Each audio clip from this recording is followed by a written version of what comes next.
principles which we affirm and promote, and they're printed on the back of your order of service. And along with that, there's also the mission of this congregation and the values and the covenant of this congregation, because we, as Unitarian Universalists, are covenantal people.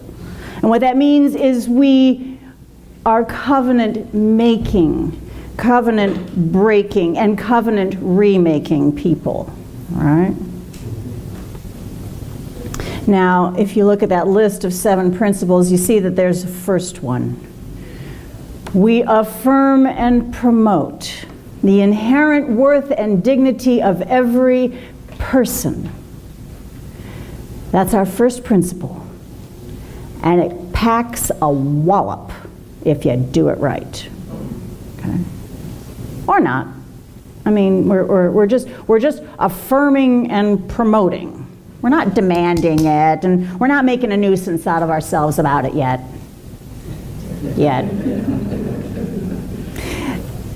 Now, for those of us who are new to this tradition, let me kind of give you some history about the principles. Okay, I'm raised UU. I've been a UU since there was UU. We both started in 1961. Okay. The principles have only been around since 1985. And I missed out on their whole birthing process because I was out being a 20-something. And when I returned to church in the early 1990s, I was really surprised to find them there. Like, we'd never had anything spelled out, you know, points by point. And at first, I was a little suspicious. Was this an attempt to try and fix our beliefs into boxes? Because I'm real wary of boxes. Or is this a creed? No. So I sniffed them very carefully.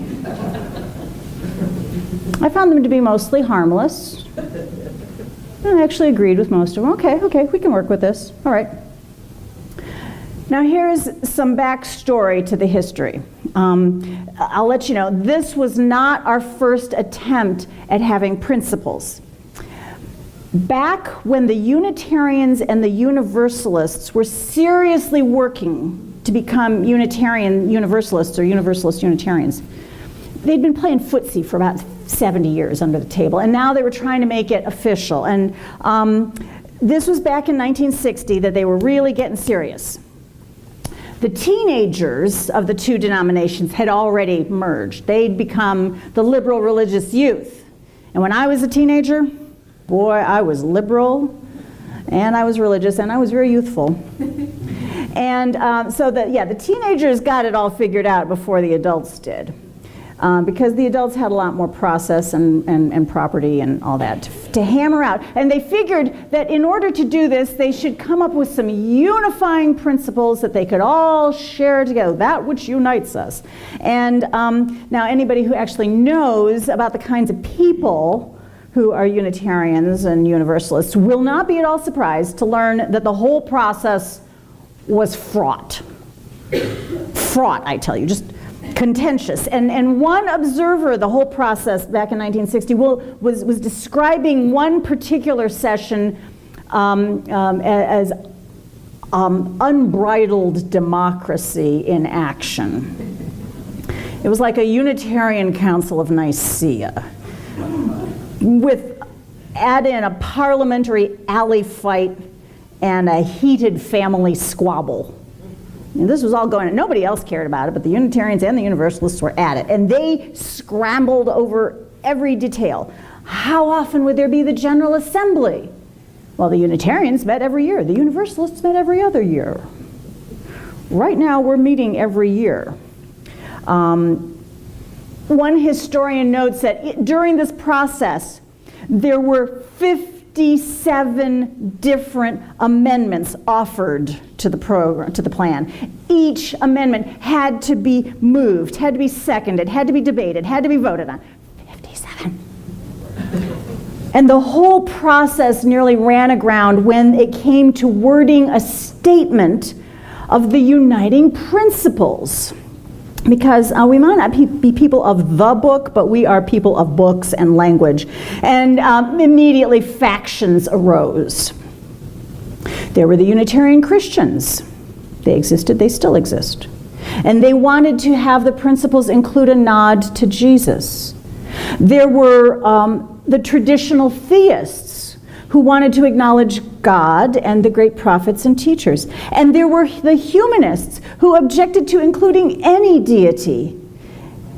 In the end, they finally agreed upon these words: to cherish and spread the universal truths taught by the great prophets and teachers of humanity in every age and tradition, immemorially summarized in the Judeo-Christian heritage as love to God and love to man. Yeah, it took a lot. I'll tell you something. That "the" was a compromise. Some people wanted it to be "our." So, it's amazing.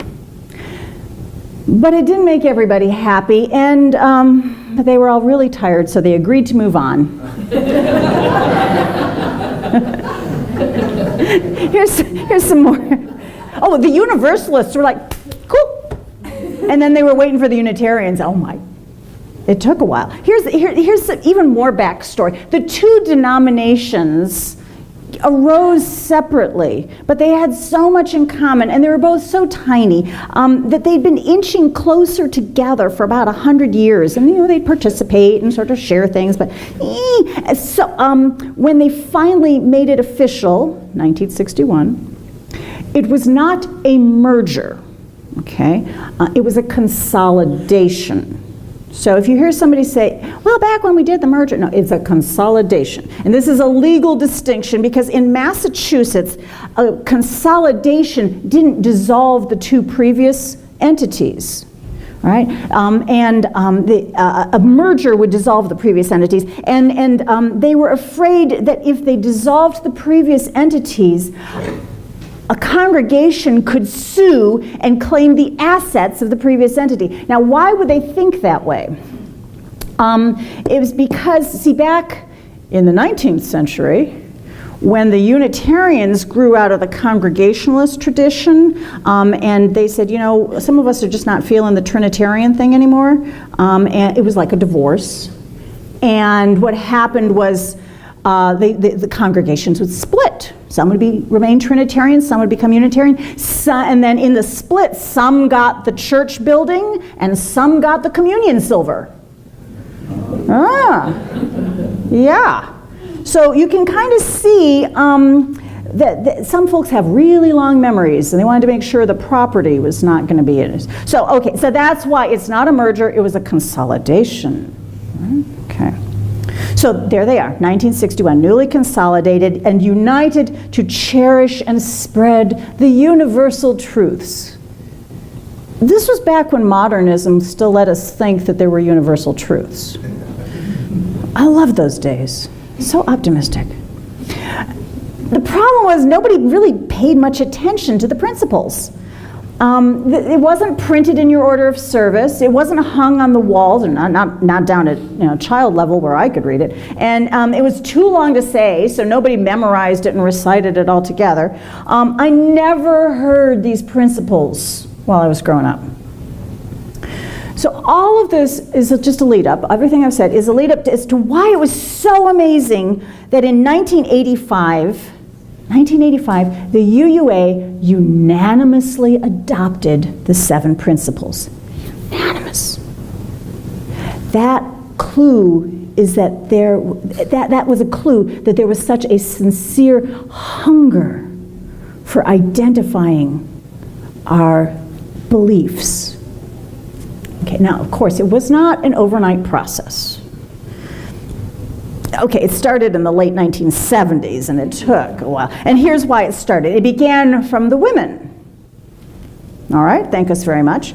Because the women began to challenge the gendered language. The gendered language that was saturating our liturgy and our policies, the chairman, and our principles.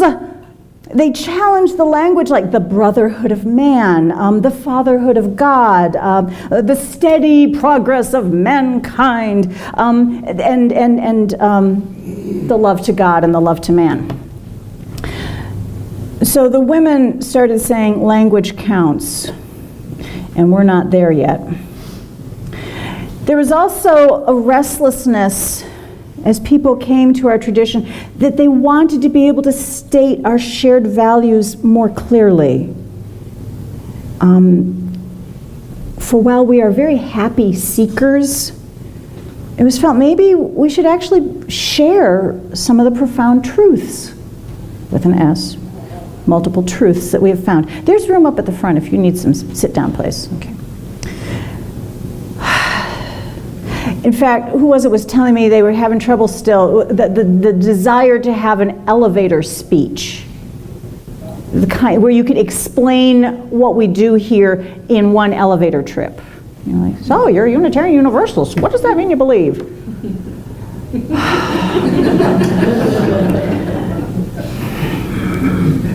We only have 7 floors to get to. Okay. All right. So the women were getting I don't know, uppity. We'd like to see ourselves in some of this. And we all needed to be able to say what it is that we're doing. What is our work? What are we affirming? So the work of hammering out new principles began in the early 1980s, and it took many years and many voices to coalesce. First, they had to desex the language, and then they removed any exclusively theistic language. They didn't scrap Jesus and theism. Instead, they moved those over to what became our 6 sources. Those are not printed in the order of service. They are printed in the hymnal, though, and that's another sermon. Okay. And I want you to understand that this whole process was really roots up. It wasn't top down. It wasn't somebody in an office at headquarters in Boston saying, let's come up with some principles. It was the need from the people. So all the people asked. They asked members of their congregations. They asked people all around the country, what is it that we hold, that we're doing together? And in 1984, the whole process was to become inclusive with our language, intentional and welcoming. That ain't easy. Inclusive, intentional, welcoming. In 1984, there was a vote, and people were holding their breath because they wanted to see how the 7th principle, there had been 6 that they agreed on, but it was decided there needed to be a 7th, and it wasn't going to be easy because it would acknowledge earth-based spirituality. It would de-center humans from the rest of the universe. And the final language, what had been proposed, respect for the earth and the interdependence of its living systems. That earth over there. Here's what it turned into. Respect for the interdependent web of all existence of which we are a part. Talk about decentering. We're not the center. We're not the most important part. We're just a part. I love the 7th principle. I live in the 7th principle. If you want to find me, go find the 7th principle. You'll find me hanging out on that web. That's where I belong. That's another sermon. Okay, so once they got the language for the 7th principle clicked into place, everybody was like, oh, and the whole thing was voted on at General Assembly. So thousands of Unitarians in 1984 voted. And it was approved by a huge chorus of aye, and pink slips or whatever color slips of paper. And there was a scattering of no shouted out. And that's okay. That's even good. That's healthy. That's who we are. All right. And then because you got to follow parliamentary principles, okay, it had to actually be voted in to be adopted in 1985. Okay, because we got to follow the rules. So the whole thing, once again, comes up at General Assembly, thousands of people all together, and this time there was only one lone male voice in the back that said, no. again, we give thanks for that one person. We love him. We really do. So the principles were grown up from the grassroots. They were grown up from the grassroots to answer a need, and once they were adopted, they were embraced. They were promoted. They were printed all over the place. You can get little bookmarks. You can get, a little pin, a pocket that you throw it on. See, there's something. They're everywhere. They're in our order of service. They're in our hymnal. They're posted on the walls. We love having principles. We might not agree on everything, but by golly, we have principles. And yes, there are some of us who say, they're nice enough, but there's some people who sort of slam them for being creeping creedalism. And some person I know has even referred to them as the 7 banalities. But those folks, well, bless their hearts. Bless their hearts. Because remember, all we do is affirm and promote the principles. We don't ride them into battle. We don't use them to hit people over the heads with. We don't use them as a line to exclude others. They're not a test of faith. You don't have to recite the principles in order to become a member here. They're just kind of organizing principles that we wrote, and we have the power to change as we see fit and have the energy. And for over 30 years now, no one had much interest or energy to change them. 30 years? That's a long time for a small, young and tradition. So, okay, I'm going to be thankful for the people who first issued the first serious challenge to the first principle. It's been challenged. Did you know about that? Been reading about it, staying on the chat boards. The challenge came in 2013 from the UU Animal Ministry. They launched what they called the First Principle Project. And they proposed to expand the language. Remember, we're people of language. They wanted to expand the language of the first principle to the inherent worth and dignity of every being. Now, notice that shift of language. That shift of language is to become more inclusive, more decentering away from that human supremacy that humans do. Okay. The First Principle Project holds as its goal, they invite as many Unitarian Universalists as possible into a conversation about the religious, spiritual, and ethical aspects of living in a multi-species world. The Principle Project has as its mission to facilitate ongoing transformation, bringing healing, wholeness, belonging, and justice to alleviate the interlocking oppressions that arise from seeing and treating others as lacking inherent worth and dignity.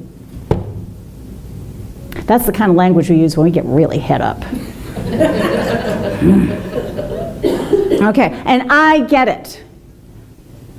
There's some part of my center that knows that we cannot understand, we cannot address oppression in humans until we address and look at the way we oppress the rest of the world. But naturally, not everybody, because we're Unitarian Universalist, not everybody's really ready to just adopt this language. First, there are the people who bristle at the vague consequences of affirming the inherent worth and dignity of every being, like slime molds. And they point out, maybe rightly, that would just simply be placing human values and human struggles upon other species that might have very different set of values and struggles. Slime molds might not really care about dignity. They might measure worth in a different manner than humans. That would be projecting human values onto other species. Talk about human-centric. Okay, other people worry that by affirming the inherent worth and dignity of every being, that we automatically paint ourselves into all kinds of corners. Like, can I, with good consciousness, eat another being that is inherently worthy and dignified? Like, can I eat that animal? Is a yeast cell considered a being? Does that mean only like leavened bread? What about taking the antibiotics to kill the beings that are trying to kill me? Trees. I mean, like, what about the tree that is threatening to bust up the foundation of my house? It has inherent worth and dignity, but okay. And then there's some, kind of like me, who would say, well, the entire universe has inherent worth and dignity. Why limit our affirmations just to beings which happen to be alive? What about the rocks? What about the ice flows? What about rivers? What about clouds? So many of them are endangered. And is the seventh principle doing enough to really keep us aware? Okay. So these are some of the issues. So me personally, really just me, I just sat on the sidelines watching the whole thing, eating popcorn. This is gonna be, the popcorn had some very worthy butter and some very dignified salt. How's this gonna play out? I love watching this stuff. Okay, all right. But in this past year, I finally heard the most profound, the most articulate challenge to the First Principle Project. And it came from my classmate and my hero, Reverend Teresa Soto. Teresa is a very interesting, very intelligent, very loving, very powerful person. Here are the words that Teresa has given to the UUA and really to all of us. Teresa says, I'm asking you not to change the first principle to being, because we have not yet fulfilled the mandate of our moral imperative when it comes to people. See, Teresa would explain, I don't walk so good, and gets around using a scooter. That's Teresa preaching from her scooter. Also, Teresa's eyes go in different directions, and Teresa's voice comes a little more slowly and deliberately. I suspect that last point is not due to disabilities, but because Teresa is paying very close attention to what you are saying and doing. Teresa likes to remind folks, I love you. But when Teresa and partner Sean go out to a restaurant, the wait staff will glance past Teresa and ask Sean what Teresa would like to eat, as if it requires a walking body and properly aligned eyes in order to order a pizza. As if Teresa is less than capable, less than articulate, less than dignified, less than human. Did I mention that Teresa got a law degree before she went to seminary? Teresa will think and speak circles around me. Okay, yeah, so there are a lot of little indignities, and it's a very big world. Teresa gets that. So Teresa would just like us to hold our denomination accountable. Just start here. And that's why it's time to push back on the first principle, because even in our denomination, our intentional, inclusive, welcoming denomination, we're still We still have ableist language. Some of us are making excuses for our buildings or our bathrooms or our chancels that are not accessible. We're still grappling, I am still grappling with the language to include our queer and non-binary folks. And we're all still wondering why we're all so white. Or mostly white. Remember, Teresa loves you. She sure does. And she wants us to love one another better. So when I heard Teresa's request, I put down my popcorn. I've added my body, I've added my voice to the request that we keep chipping away at the work of affirming and promoting the inherent worth and dignity of every person.